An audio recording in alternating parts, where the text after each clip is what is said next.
നമസ്കാരം. അന്താരാഷ്ട്ര എണ്ണ വിപണിയെയും നയതന്ത്ര ബന്ധങ്ങളെയും ഉലച്ചുകൊണ്ട് കരീബിയൻ കടലിൽ വീണ്ടും നാടകീയ നീക്കങ്ങൾ. വെനസ്വേലൻ എണ്ണക്കടത്തുമായി ബന്ധപ്പെട്ട് ഒലീന എന്ന ഭീമൻ എണ്ണക്കപ്പൽ അമേരിക്കൻ സൈന്യം പിടിച്ചെടുത്തു.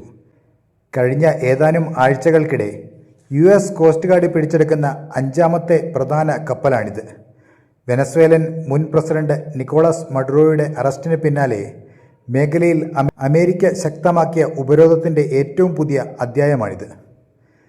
2026 ജനുവരി 9 വെള്ളിയാഴ്ച പുലർച്ചെയാണ് സംഭവം. കരീബിയൻ കടലിൽ ട്രിനിഡാഡിന് സമീപം വെച്ചാണ് US സേന കപ്പൽ വളഞ്ഞത്. ടിമോർ ലെസ്റ്റെയുടെ പതാക വ്യാജമായി ഉപയോഗിച്ചാണ് ഒലീന സഞ്ചരിച്ചിരുന്നത്.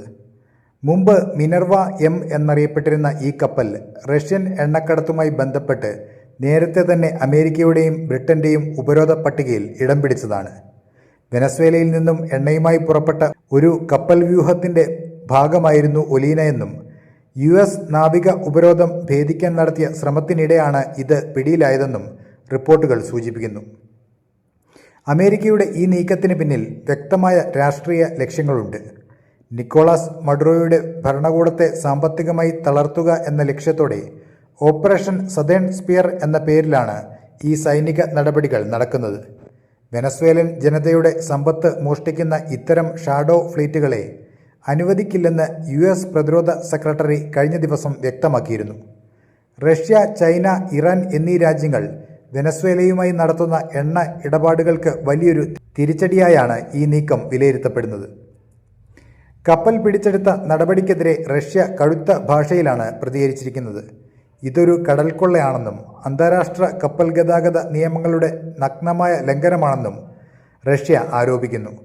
ഇതിനു മുമ്പ് മാരിനേറ എന്ന റഷ്യൻ കപ്പൽ പിടിച്ചെടുത്ത സമയത്ത് അതിനെ സംരക്ഷിക്കാൻ റഷ്യൻ അന്തർവാഹിനികൾ എത്തിയത് മേഖലയിൽ വലിയ യുദ്ധഭീതി ഉയർത്തിയിരുന്നു.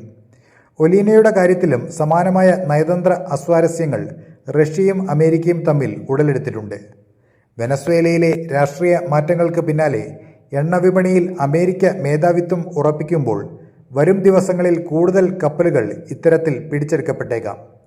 കരീബിയൻ കടലിലെ സൈനിക വിന്യാസം ആഗോള എണ്ണവിലയെ എങ്ങനെ ബാധിക്കുമെന്ന ആശങ്കയിലാണ് സാമ്പത്തിക ലോകം. കൂടുതൽ വാർത്തകളുമായി വീണ്ടും കാണാം.